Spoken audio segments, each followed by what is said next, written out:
it's a really interesting journey to see people really come out their shell over 7 weeks, you know, and so it's if people's crazy. listening and they think this is something I really want to do, how would they sign up for something like that? So how would they do it? What they need to do is go to the Comedy Club website, which is calscomedyclub.com.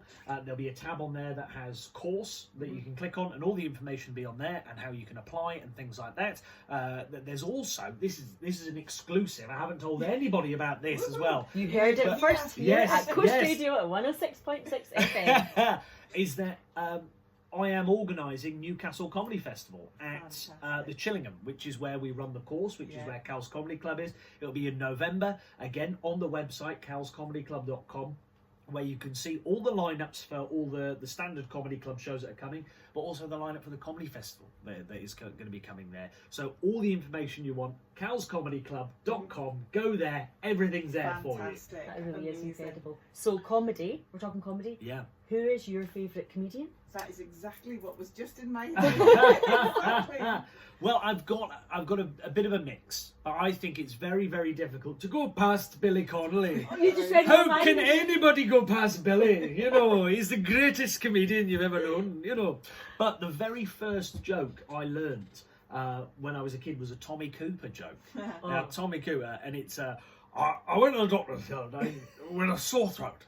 The doctor looked at my throat, he said, "Little raw." I went, "Raw."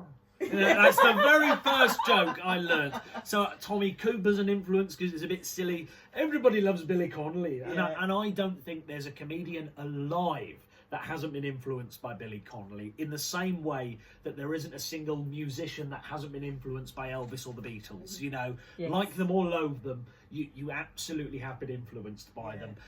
Big fan of Robin Williams. Up here, down, because I like to do voices. Love Robin Williams. I love American stand-ups like Jerry Seinfeld and Ray Romano. You know, everybody loves Raymond. Love those sorts of guys, but I just like any comedy, to be honest. I love Matt Rife. Matt Rife's fantastic. His crowd work is just absolutely... I'm hooked. I've watched every single day. Amazing. And because he's quite pretty to look at. Easy on the eyes. I just think he's absolutely Amazing. brilliant. And he's done it for so many years. Yeah. And he was just about to give up. And that's when he made it big. And that was through his social media. Yeah. But going right the way back to the conversation at the start is... I think the real question is why. Why are you doing what you're doing? You know, if you're doing something simply for a paycheck, chuck it in. There's no point. It's a waste of time. And I get it. You've got bills to pay, mouths to feed. I get it. I get that. But really have a look at the why you want to do it. And I wanted to be a stand-up comedian, and I didn't want to do it to become famous and sell out arenas. Of course I'm going to say yes if that option's coming.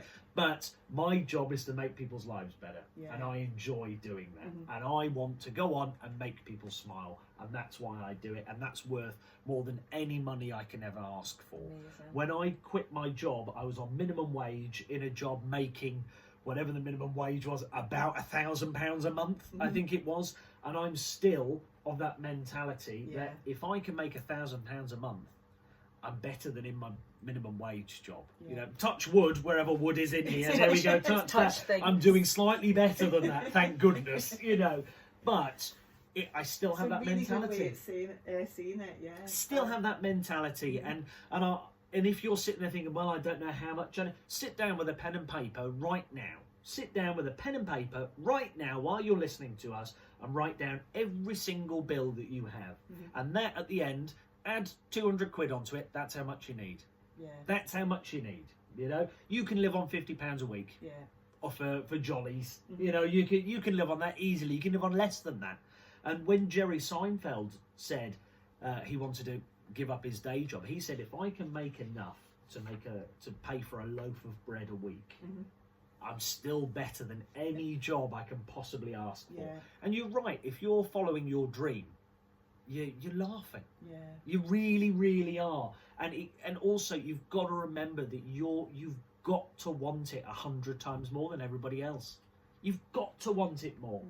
Because it's scary on your own. You have cash flow problems. That absolutely happens. You have days where you don't want to go to work, but you have to because you're the only one that does everything.